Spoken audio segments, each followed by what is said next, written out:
All right, we'll go ahead and get started right on time. Welcome everyone to Graham Rounds.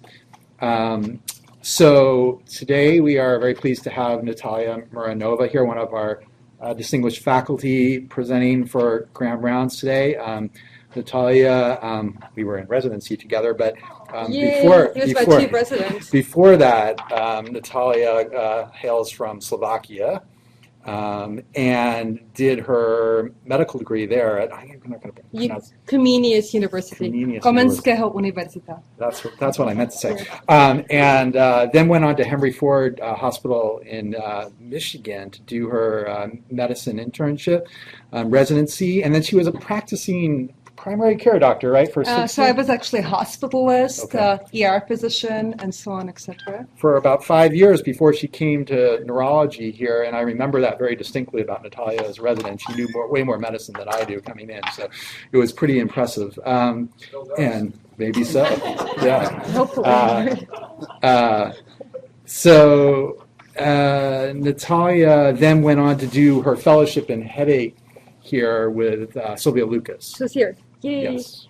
Where is Sylvia? Yes. There she is. Okay. And is now the director of the headache clinic. So, and I think there's several other titles that I'm forgetting, but I'll let. She has a master's in health administration. Thank you very much. Anyway, so we're very fortunate to have Natalia here because she's great with our headache patients and Lord, we need help with them a lot. So, so I'll let her take over from here. Thanks. Thank you very much. And can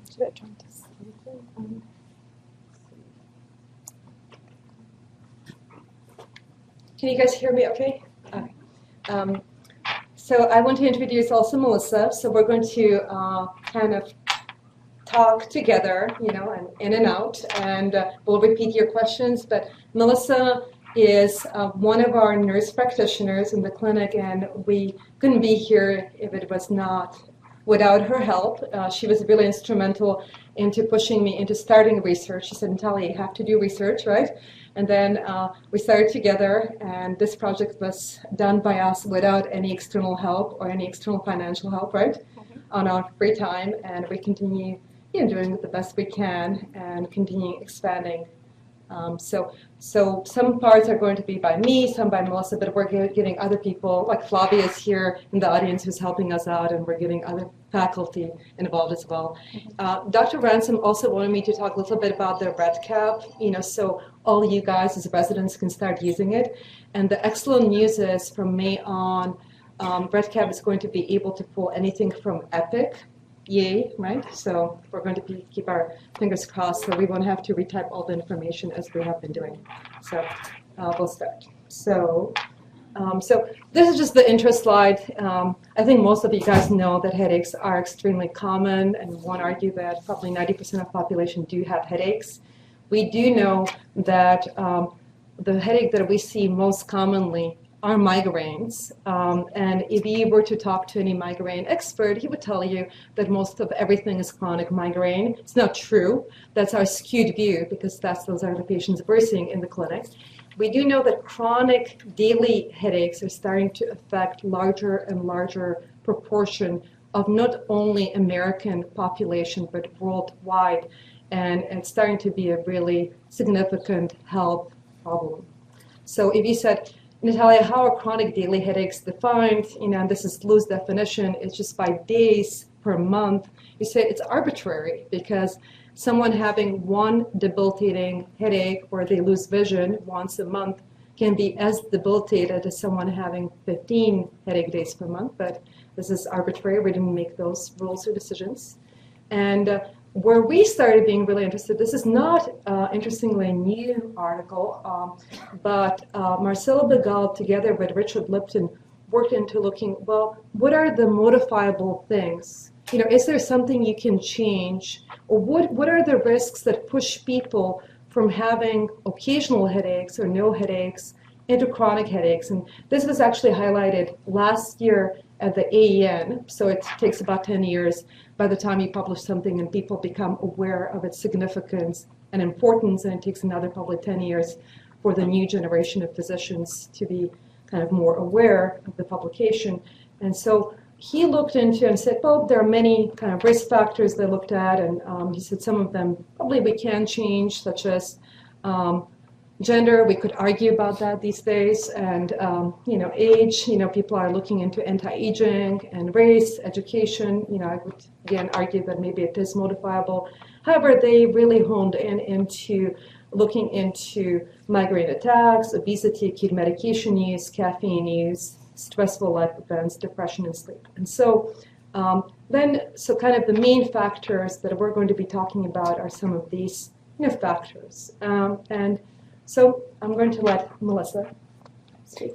Sure. So one of the ways that we decided to move into looking at our patient population and what we're seeing in our patient population, what areas we can support our patients, and how our recommendations are being followed and how that's improving their health or not, was by gathering this data through a REDCap survey. So REDCap is an online platform that the UW has contracted with, many universities have contracted with. So we have free access to REDCap, so any of us with a UW Net ID can develop our own survey or data collection database and use that for our data collection, a little bit of data analysis, but then you can export your data into Excel or other such programs. So we developed a survey that all of our new patients fill out, where we ask about their headache character, a lot of their demographics, and a lot of these modifiable risk factors actually we touch on in this survey. And then the results of that survey, we've developed ways to pipe that data in to a paragraph form that we can copy and paste into Epic, because right now there's no easy way of collecting this data from our patients and then pulling it into our Epic chart note. They're working on it, but Epic is not as nimble as some of these other programs are, as our Epic team likes to say. But they are now working on, there's a fix where we can get data from Epic to pull into REDCap, so we can kind of work around some of these things.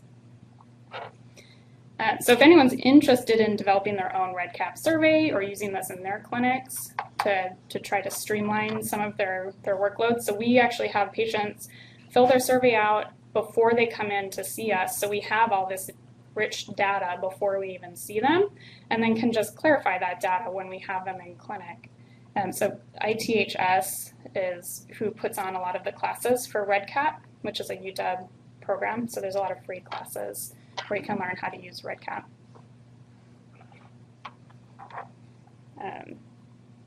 So as far as what we've been seeing from our REDCap data, as to be expected, about 75% of our patients have chronic headache.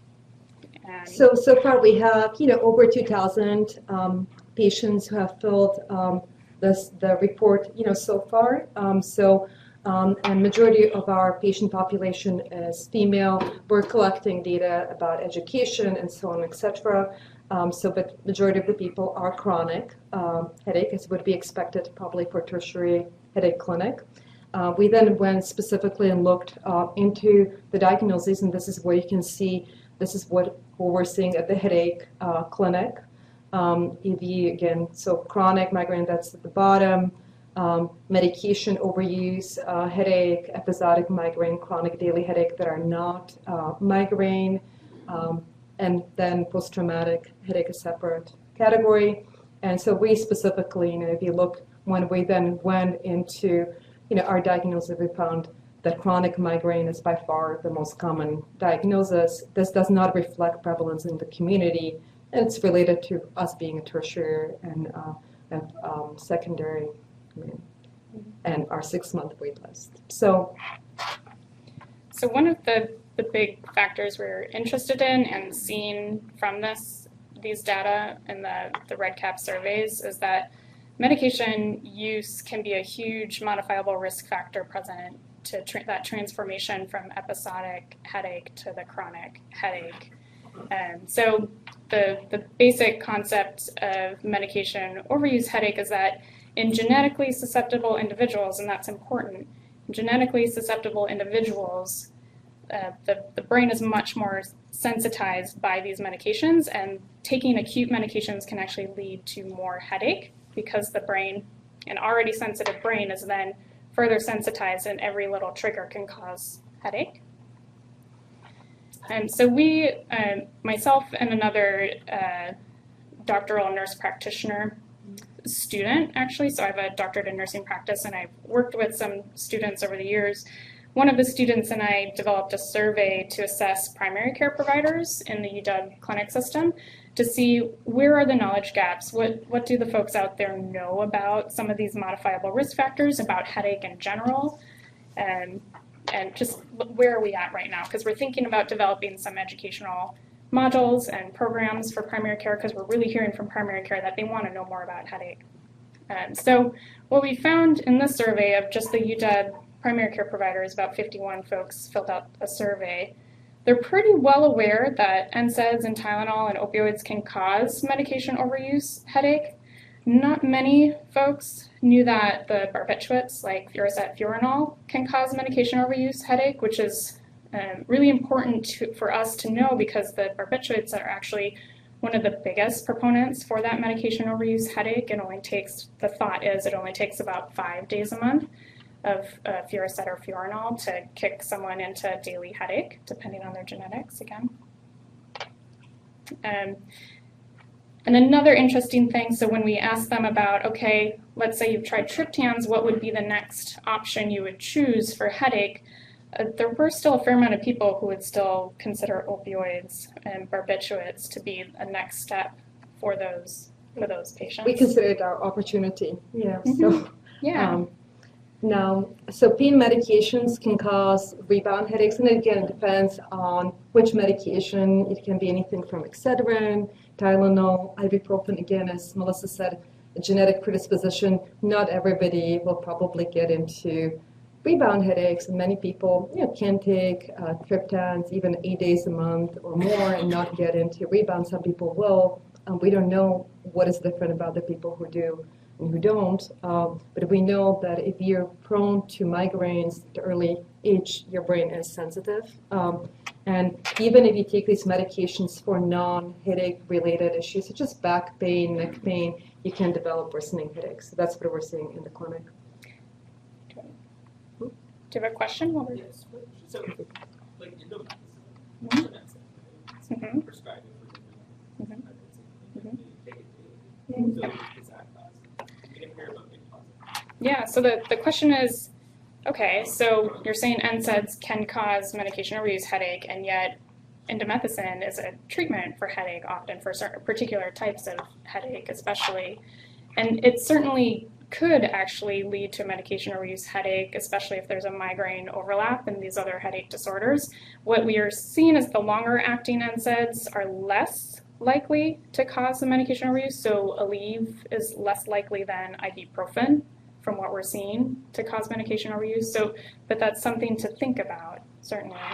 And actually, Dr. Lucas is here in the audience. She just wrote an article on indomethacin, which was excellent. So you could read it. So Dr. Lucas, do you want to comment? Can indomethacin cause rebound headaches? What is your personal opinion? And I'll repeat what she says. I've never seen indomethacin cause rebound headaches, but I think that, like Natalia said, there's kind of a gradation of the non-steroidals and how risky they are in causing rebounds. Number one is ibuprofen, and it's a little bit more than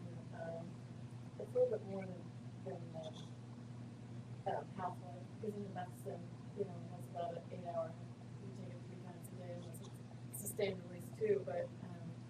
But indomethacin also has a unique property that it's in part of the brain that the other NSAIDs don't touch. So it is quite. So I'm just going to repeat for the people who didn't hear Dr. Lucas, and if I'm saying something wrong, she can correct me, but she said, I've never, quote unquote, seen an indomethacin rebound headaches. Probably depends on the type of NSAID. Some NSAIDs are more notorious than others, such as be aware of Motrin, ibuprofen, much more likely. Indomethacin also works on other parts of brain. That's why it's super effective for certain types of headaches. You can just read that article from Dr. Lucas from 2016. Indomethacin review was excellent. So we've actually, I know she has use some of it. So we're going to go.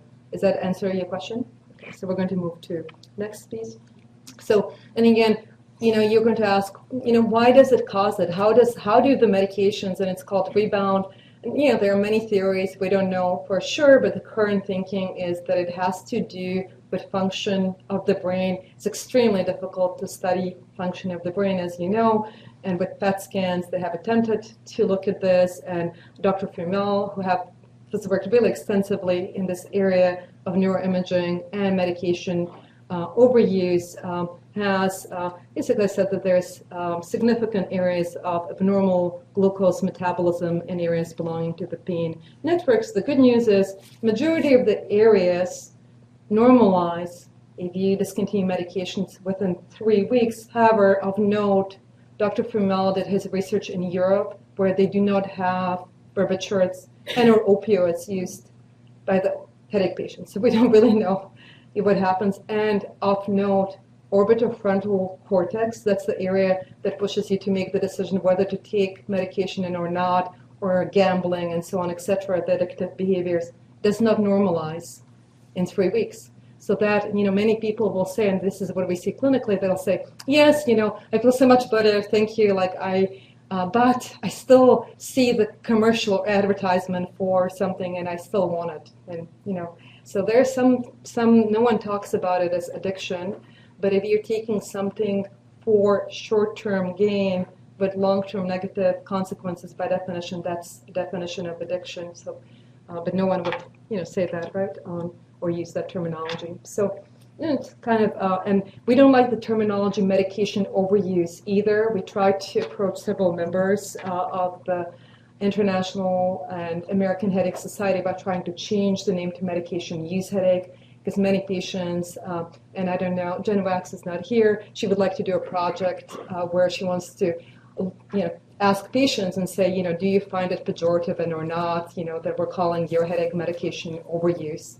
And we try to say right to the patient that we're not here to blame you. And I'm not going to say who from the residents say, no, absolutely, they should be blamed. It's their fault. But, we go like, no, we don't blame you. It's not your fault. We know what I'm talking about. And so we say we're here to help you out. It's not your fault. And if they say, why did my doctor give it to me? They tried to do the best they knew, or, you were suffering. They tried to really help you. And it's not black and white. There's a lot of gray zone, here. So it's a complicated to give, over the phone advice. If people want to ask me, email consultation is not something you can do, I think, without the face-to-face and knowing the story. So many people who suffer from refractory migraine have decreased function and quality of life. Medication use is one of the most important modifiable risk factors that we recognize in refractory headache, and changing this behavior can help many, many people with refractory headache. So out of our population, we looked at it. Yeah, so about 71% of our, 71.6% of our patients were treating their headaches with frequent acute medication. And we looked at both people who are treating more than 4 days a month or less than 4 days a month, because that's sounding like in research and from our experience as well that's kind of putting someone in the danger zone if you're above or below that. But again, there's a lot of genetic variation there likely. And I think, about 43% of patients have a diagnosis of medication overuse headache, which, if you remember from International Headache Society criteria, means treating, having chronic headache and treating that headache with acute medications more than 10 days a month, and technically more than 15 days a month if it's a non-combination over-the-counter medication. So if it's Excedrin, it's the 10 days per month. But, you don't want to wait until people get addressed. So you don't want to tell your patients to take 10 Excedrin days per month, because that's where they're in trouble. So just be aware. So coming back to, so we have a video we'll see. So this is the patient we saw this week. Hi, thank you very much for coming today, and thank you for willing to share your story. So you came today for the first time ever to see me because you've been having chronic daily headaches since you were a child. Oh yeah. Ever since you can remember, so maybe 2 years old or even younger. And from what you could recall, since you were a child, you were using Tylenol, is that correct? And you thought that you were having sinus headaches. Is that correct? Yes. And even till now, you're taking 3,000 milligrams or 3 grams of Tylenol every single day. Yeah. And when we had the discussion, you said, Natalia, this is the first day ever that anyone ever told me that Tylenol can actually be causing headaches. I had no idea. And so how do you feel about the information? I feel really good because Tylenol, with all the advertising and what I've told is you take Tylenol to treat a headache. I didn't realize it could cause a headache. That's a different mind shift, but I'm very glad that I know that, absolutely. Because I want to be healthier, not where I am now. So how many doctors do you think you have seen over your lifetime? Over my lifetime? Yes. Oh, gee.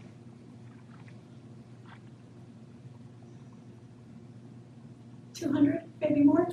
And did any one of those 200 doctors ever mention that Tylenol is not a good idea for your pain treatment? I don't think so. And if they did, it might have been brief and passing, oh, by the way, but, and then say, keep taking it. So I don't think so, quite honestly. Okay, so moving on, from today, we're going to try to find other solutions, apart from taking Tylenol. So the other, things that we've discussed is that there are many, many other options, for treatment of headaches. But it turns out that if you take Tylenol, no other options usually work. Okay. So we're going to work on it together. Okay, that sounds great. You bet. So this is an actual UW patient that I saw on Monday. So, in case you're wondering, and that's me in the background, who's interviewing the patient. And she gave us permission to share it to you all, today, because she wanted to make sure we're educating the further generation of, future generation of physicians, right? So another modifiable risk factor is obesity. So the increasing BMI increases your risk for transforming into chronic headache. So for men, more than 40 inches of that abdominal circumference, it's that abdominal fat, that visceral fat, that's more inflammatory and leads to more headache. And so along with that comes the metabolic syndrome, so that increased inflammatory state, the brain does not like it. It kicks off more of that headache alarm. And it also, when you have that increased inflammatory state, that insulin resistance, you become less responsive to serotonin, which is one of those anti-pain chemicals, one of those main chemicals you need to be processing everything we do, essentially, in our brain and our life. So this is not our data, but if we wanted to do something similar, this is from Gretchen Keegan, where she looked into depression and anxiety. And so you can see that she correlated the number of headache frequency in days per month with no depression and major depression. And she looked into, so the kind of clear is no depression, the kind of colors is depression, and then she correlated with normal, overweight, and obese. And it was statistically significant that you get much more depressed than as you get more overweight and have more migraines. So it all correlates. So then we also know that there are starting to be studies that show that there's neuroenergetic dysregulation in obesity, where you have blunted brain energy consumption and impaired glucose uptake, and that's an issue for a lot of the patients. Now, we looked at our data, and we found that, so we have it stratified, and we're not presenting all the data to you. We're presenting the people who are BMI more than 30. That's the major risk factor, but we also know that majority of our patients are actually over 25, which is considered normal. And so, interestingly enough, when we looked out of the 367 patients, so the first light blue in the background is the patients who have BMI over 30. The kind of square or whatever rectangle in front of it is how many of those people have daily headaches, and you can see the majority of the people who do have BMI more than 30 also do have daily headaches. Am I explaining it well enough? And then if you look, in front, then you can say, well, how many of those people are actually using acute medications? And it turns out it's about half. So what you could conclude from this is that actually medication overuse doesn't have to happen in people who have high BMI to get into chronic headaches independently. It's a very significant risk factor. And then I did sub-analysis that I'm not presenting, but these are the people who had much, much higher stress perception, depression, caffeine use, sleep problems, and so on, etc. We actually looked at all that data, and that's what we're starting to compile, together. So that's a really significant, issue, in neurology. So It's kind of a diverting topic, or more for residents, so we have to have some entertainment for you guys, right? So, so there's a book, The Stress of Life. It's by Hans Selye, and I don't know if anyone in the audience, Dr. Swanson, have you ever come across it? The book? No. Yeah, I no. certainly know. Yeah, so Hans Selye actually was born in Austro-Hungarian Empire, not far from where I live, and he was the first one who started coining the word of stress being used in medical literature in 1935. And he took it actually from the physical stress of putting stress on, not on something humans, right? Not live tissue. And its medical sense, stress is essentially the rate of wear and tear. That's the definition. So stress does not imply necessarily morbid or disease change. It's normal life, especially intense pleasure, ecstasy of fulfillment, also can cause wear and tear. And it was hilarious because then the word stress translated in all the other languages was translated by Hans Selye. And so he went to Germany. There was no term for stress, so he called it der Stress, right? Then there was no word in French, why he decided that it was masculine, le stress, don't ask me. And then he went on and put it into Spanish, right? And so on, etc. So it didn't exist before him in medical literature. Now it's starting to have a different, not necessarily positive connotation, but for him it was not a negative connotation, and it was just wear and tear that we all do. So we have used perception of stress scale. So it's commonly now used in literature. Many people will tell you they're quote unquote not anxious or depressed, but normal perception of stress is under 13. I can tell you that our chronic daily headache patients report stress as their most common trigger, and they do have elevated perception of stress scores with a mean of 17.5 compared to the normative 13.7. 13.7 is not normal. That's just majority of the American kind of population. That was after the Depression in 2008. So it tells you something. And when stratified according to PSS scores, 55% had moderate stress and 12% severe stress, but majority of our patients, if you count it together, more than 70% have very significantly elevated perception of stress. And so the green is kind of less than 14. Again, 14 doesn't mean normal. It just means, we're trying to, this is significantly amplified. That's what we're trying to tell you. And that's what we're dealing with. Majority of our patients have very significantly amplified their stress response, how they deal with their environment. Again, if we did it probably in most of our residents, I bet it would be probably the same, as these patients, right? We don't know. We should do it.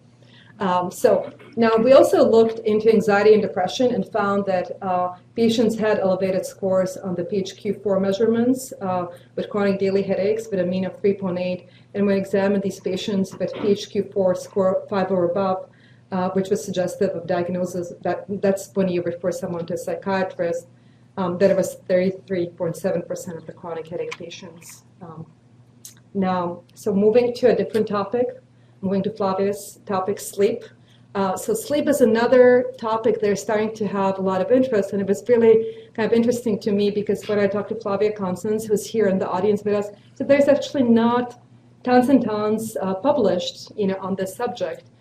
There's some small data sets, so we started looking with her into how many people, and she helped us design sleep evaluation scores and so on, etc. And it turns out that 63.5% of the patients that we have diagnosed have significant sleep problems. The most common sleep problems are trouble staying asleep, waking up feeling not refreshed, insomnia.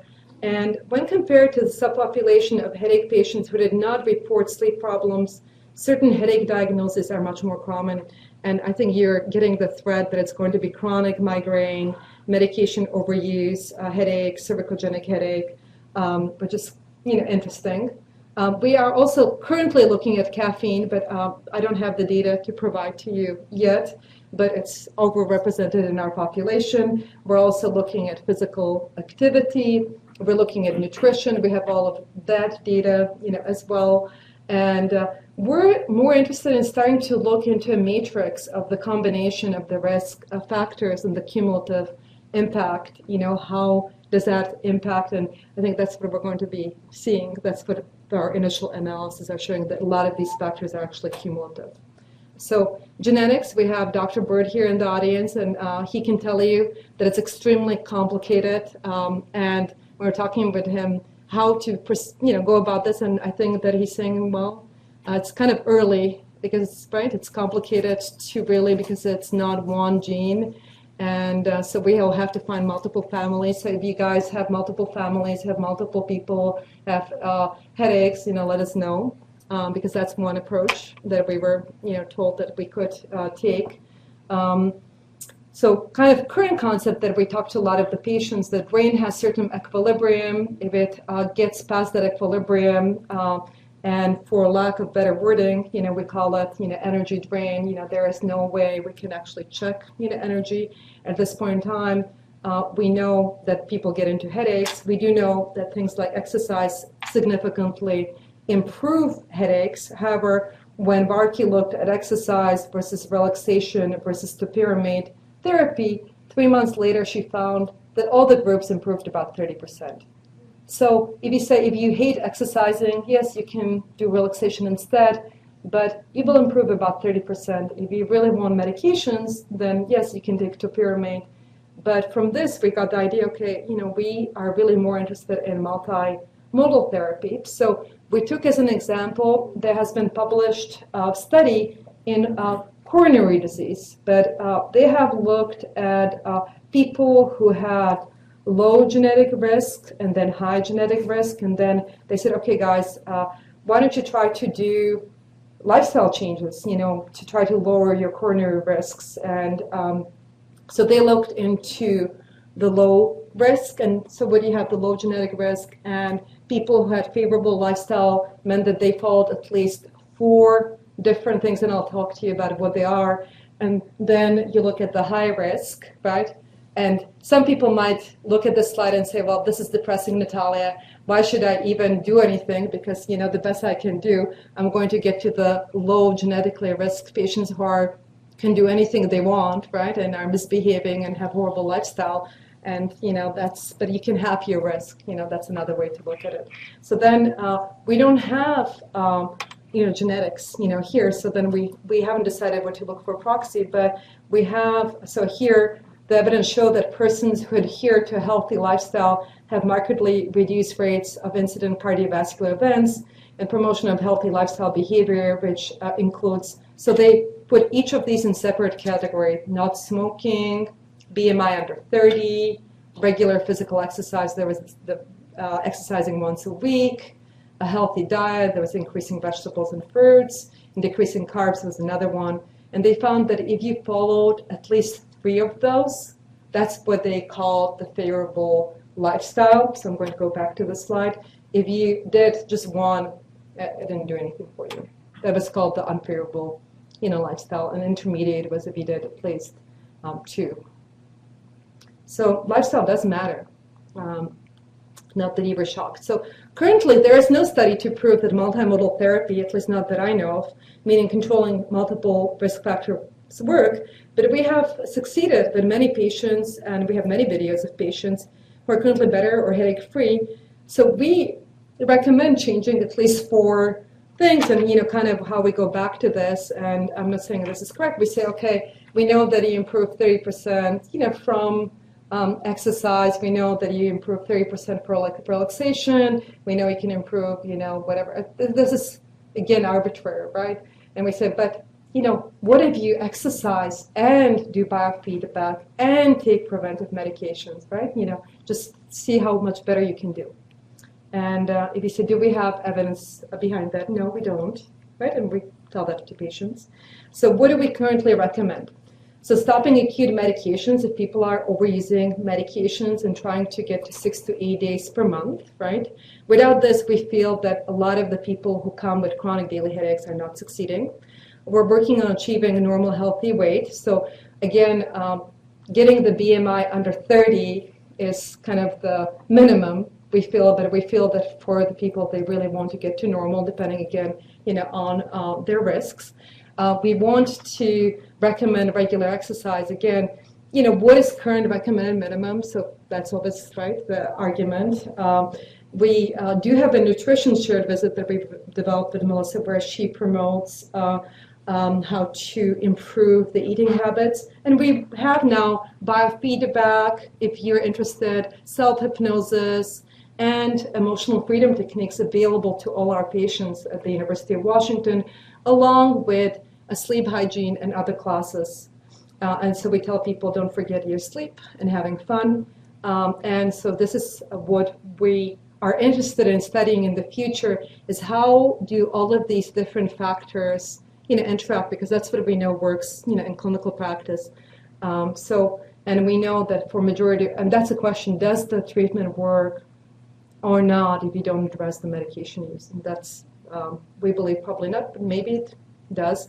So we have one more video from a patient that we saw yesterday. So, hi, and thank you for willing to share your story with us. So, you came to see me when you had chronic migraine and chronic cluster ball. Is that correct? And it started about, 2015. Yeah, I turned 33 and almost on my birthday. I have it every day. Yeah.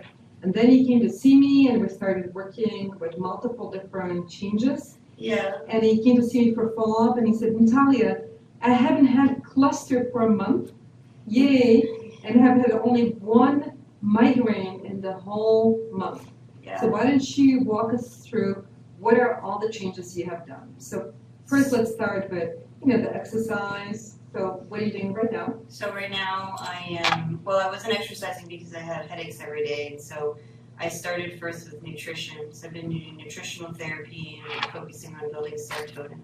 So I'm taking SAMI and I'm doing B12 shots and I'm really focusing on what I'm eating. So I'm doing a ketogenic diet and I'm finally losing all my weight I gained on steroids. So what you shared with us that you finally lost 15 pounds Yeah. in the last month. Congratulations. And I'm doing CrossFit 4 days a week, which Congratulations. I was doing maybe once every week because I had headaches all the time. So what are you telling me? You're on diet, you're exercising at least 4 days per week. Then what you're saying is you stopped using any medications like Tylenol, ibuprofen, you haven't used anything acute. I only use ibuprofen for like when I have sore muscles from like gym, but not for headaches. And how often is that? Twice a month. At the most, so Yeah. good job. So you're not overusing And I medication. haven't used Imitrex in a month. Congratulations. Yay. I feel like crap when I use Imitrex, so yay. And because of that, before when you saw me, you were using it daily Yeah. for a period of time. And then you started taking supplements. And Yeah, Boswellia is like the best herb ever. I wish I had known about it earlier because once I started taking that, I noticed it helps a lot with the rock mill together.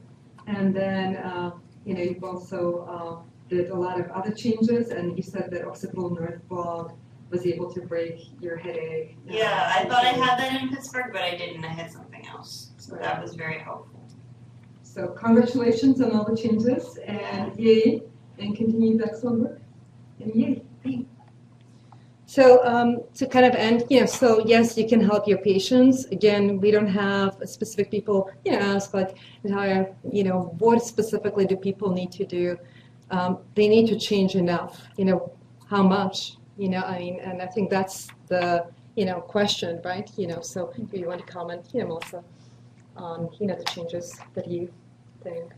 Yes, I mean, it's that multimodal approach, and people always want that stepwise approach to migraine or headache, and I think it's much more complicated than that. Migraine itself is a complicated disorder and phenomenon, and to think that we can approach it in a more simple way, it just doesn't work. And so the same combination of things is not going to work for two very different individuals. And a big part of that again is the genetics behind things.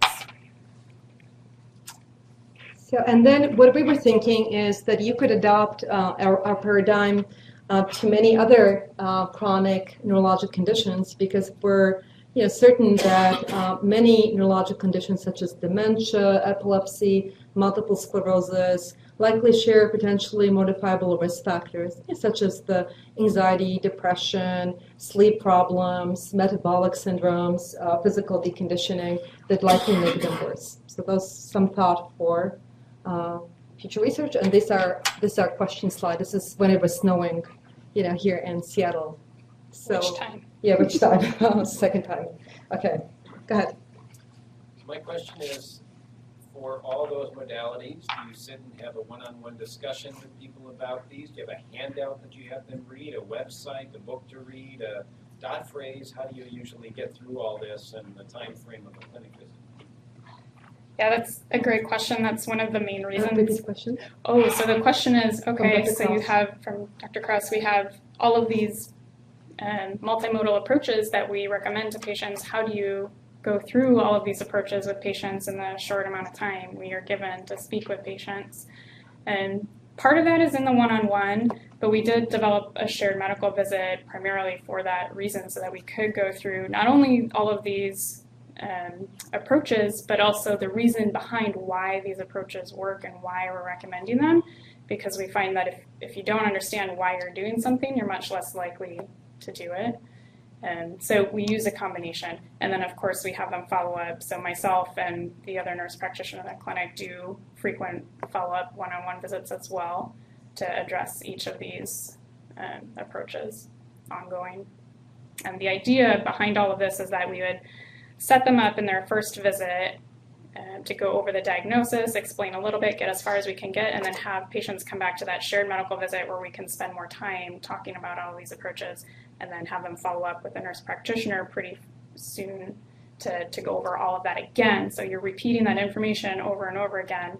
And then once they're kind of up and running, then we can set them free a little bit more, have primary care touch base with them as the point person, and maybe just consult from there on in.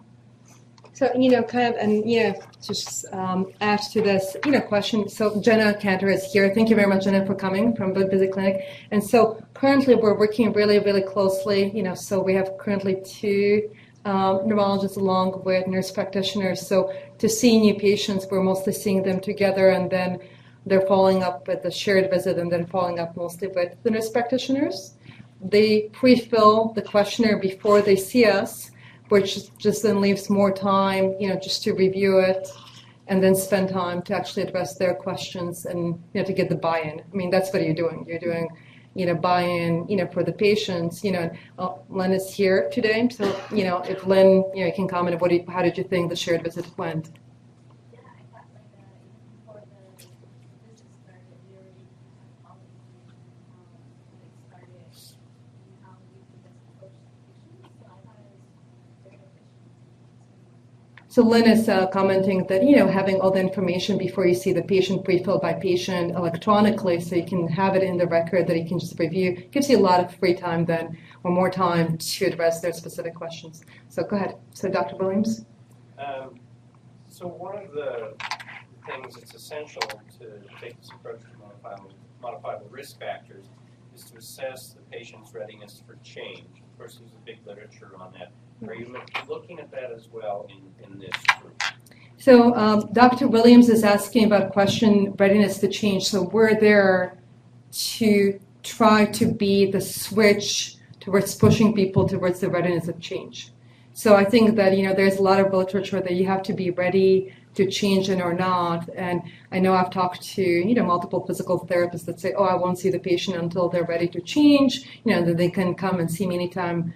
And yeah, certainly we have patients who are more or less motivated, but that's what we're doing. I mean, that's a very big part, is motivating these people, right, towards believing that, we know that they can change and that they need to do these, things. I mean, I think that's the big part. But there are scales. There are, yeah. To Yeah. quantify this. Yeah. Especially given all of the data that you Yeah. have, Yeah. I think that Sure. in and of itself is informative. Sure.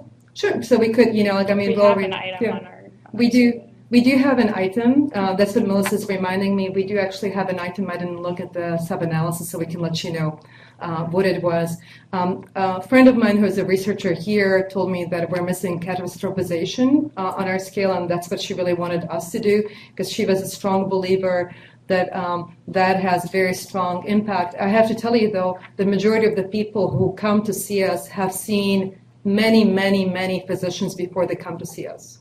And I have now over 200 videos to show you that people can get out of headaches even if they had chronic headaches for a long period of time. So I think that again, to me, it has a lot to do with the provider, whether they can motivate them in or not. But you won't be able to motivate everybody, obviously. So it's a good comment. So, good. And can you remind me your name, Mr.? Oh, I'm Stan Schiff. Yeah. Neurology. Yeah. I noticed spices. Right. Listing spices is one of the things. I've not heard that before. Right. What spices are good for people that Yeah, so you can comment on that. headaches? Oh, sure. So yeah, there's some. So the question from Dr. was it Chef? Chef is, I noticed that you're advising people to take spices. Where is this coming from? What kind of headaches can it help? So there's a lot of data out there about turmeric being anti-inflammatory. There's not a lot of data on headache per se, but we know that this inflammatory state can lead to more headache and can increase BDNF and all of such things. And then there is a lot of good data on Boswellia, especially for the TAC headaches. Is that a spice? Yeah, Indian frankincense. It's a herbal. Mm-hmm. Yeah, so there is some data out there on these things, but this is verging into that world of the non-regulated supplements and herbal. So we do counsel our patients that we can't stand by a lot of these products out there, but there's. Well, so coming again, spices is one. The supplements are second, and supplements are actually recommended by American headache society. So like the Feverfew, that is actually type A recommendation. So there is placebo-controlled research trials behind that. Turmeric, there is no placebo-controlled trial for headache that we have seen. So we tell patients. But Patricia, you had a quick question before you leave. I had a comment. Okay, go ahead. Yeah, sorry. Eric, you were asking about how you counsel Mm-hmm. people sort of initially. Jen Wax, I watched her do a MEX exam and I learned more than I'm sure she did. She has a really nice handout which with a lot of her concepts. Right. Super useful because you can involve the patient. They can sort of we gave her our handout, so yes, so we have our right.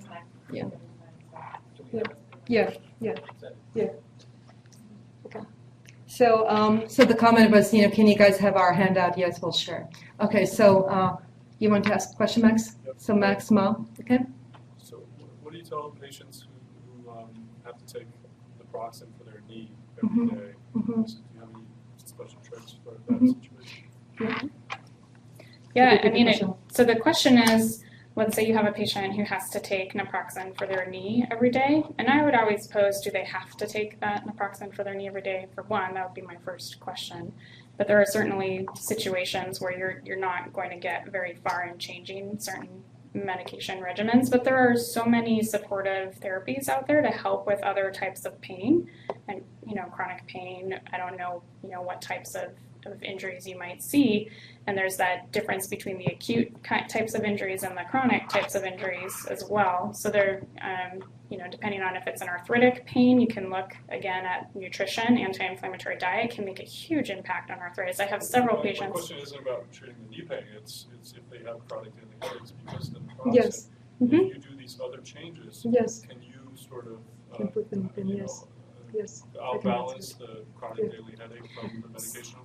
So that's a question that we also have. Are there some people who can get away with taking that naproxen every day? And I think there are some people who can and some people who can't. So a big goal for us is to always try to get those medications to be taken away, even if it's for a non-headache syndrome. So I will counsel patients on non-headache pain on That's how a to. non-starter for the patient. Do you still do all these other things and you see good results? Yes. Yeah. Yes. So the answer is for people who are prone to migraines, they're very prone to other types of pain as well. And there's a subset of chronic migraineurs that are prone to chronic fibromyalgia. And we have many people who followed our approach that were not able to get only out of headaches, but stopped having back pain, neck pain, knee pain, and other pain. So yes, it does work on central sensitization. This approach is not addressing only headache pain, it's addressing central sensitization caused pain.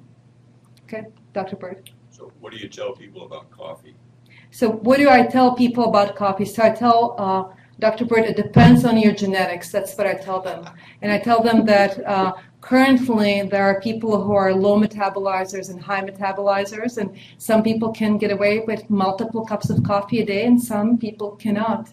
And so you can do your genetic testing. That's what I tell them, but I would always tell them we're only at the beginning, and we don't know enough about genetics. So there is, does it answer your question?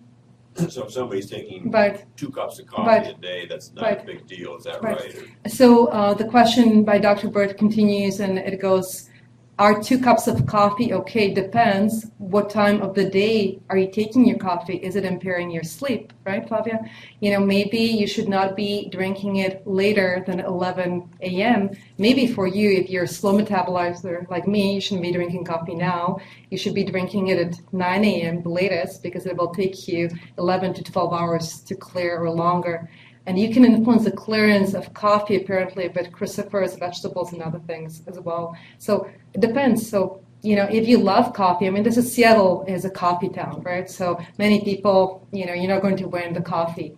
You know, so you can win, you know, how much coffee potentially, when you drink coffee, what type of coffee.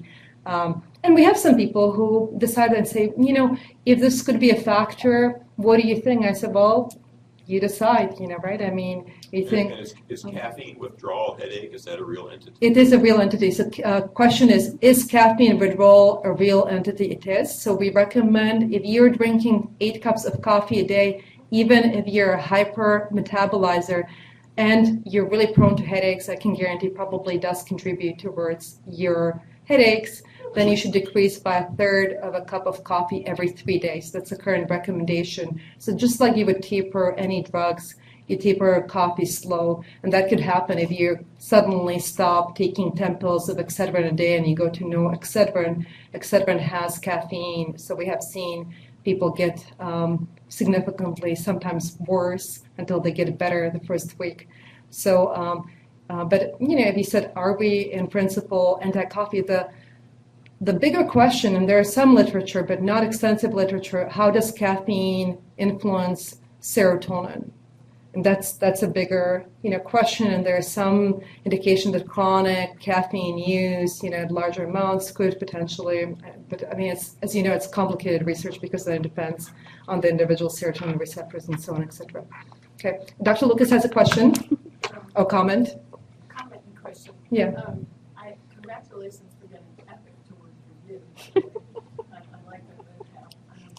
I wanted to make a comment from really for the residents that the International Classification of Headache Disorders doesn't say that the diagnosis of medication-induced headache is definite just because you're taking 10 Amitriptyline a month or 15 combination of multiple analgesics.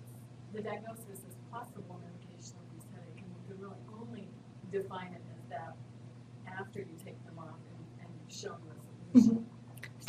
So that was one comment. The second one is that it's interesting that you're recommending modifiable risk factors, and some of those are comorbid conditions, migraine, the depression, anxiety, sleep issues, etc.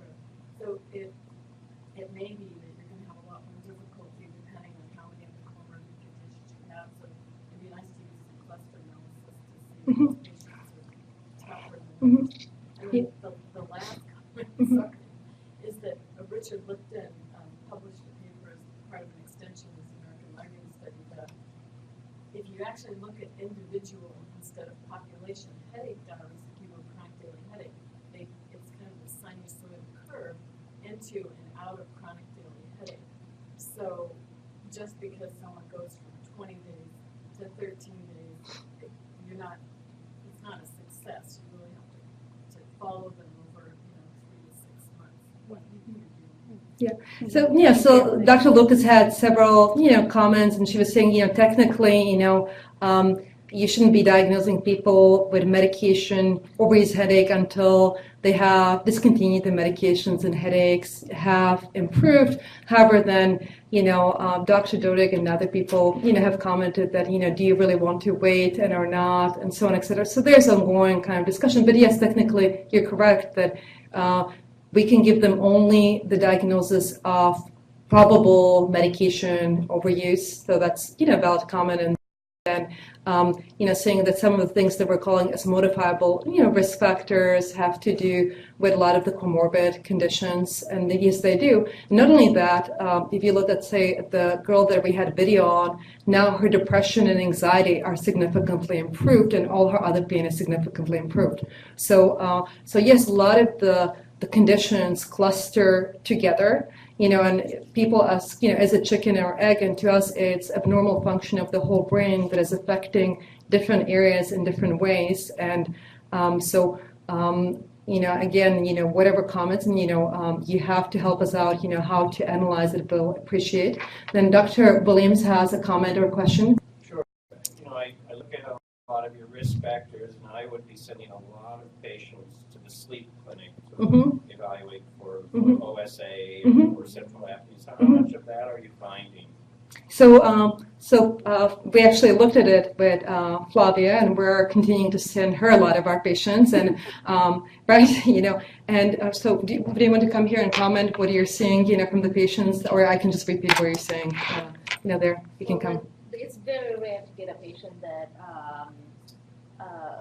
in regards of the questions from someone with sleep apnea, it's very rare to get a patient that it trigger a referral for a risk for sleep apnea that actually does not have sleep apnea, because the majority of screening tests for sleep apnea miss sleep apnea. They tend to be better at predicting who has it. So, and then almost every patient, complain of some sleep disorder, and it's very easy to understand. Patients have chronic headaches, have disrupted sleep because their pain disrupt their sleep, and then they get into this vicious circle. But a lot of those patients get into a vicious circle of altering their normal circadian rhythm. So almost all of them have very significant modifiable risk factors, just teaching them sleep hygiene or teaching them basic techniques of to avoid insomnia, cognitive behavioral therapy. So a lot of those patients are very amenable to treatment for one way or the other. So we actually looked at specific diagnoses, and we have a set that Makita is not here today, but Makita has developed where they specifically go into detail of each sleep diagnosis with all our patients. So and majority, there's very, very small percentage that has risk factors that, Flavia identified that would go along with obstructive sleep apnea. Majority of them actually, it's more, as she said, the circadian rhythm disruption that is very significant, probably really low quality of sleep. That's very kind of what we're going to look with Flavia is all the sleep studies that were done in people who have chronic migraines, and try to look at the quality of sleep, because our kind of initial hypothesis, and we'll see maybe we're wrong, is that it's more about not getting into the deep phases of sleep. So many people will come and say, I'm not sleeping at all. And say, well, if you didn't sleep at all, you wouldn't probably be talking to us. And they say, I haven't slept at all for 2 years. I said, well, there is such a thing, it's called this fatal insomnia, but if you had it, probably wouldn't be talking to you. So it's probably that you're just not getting into the high quality of sleep. And circadian disruption is very common, as you know, in Western population. And kind of joke with the patients that it didn't start with computers and cell phones. It actually started with the printing press. That's when people started having chronic fatigue and a lot of these conditions. So not that I'm anti-reading books, but probably reading books at night, with light. But I want to thank very much all my team, including, because all the people at the headache clinic and all the residents who have been going, and Dr. Lucas for, again, getting me into the field of headache, right, Sylvia? She got me here, and everybody being here, and we'll stay here to answer any additional questions. Thank you, guys.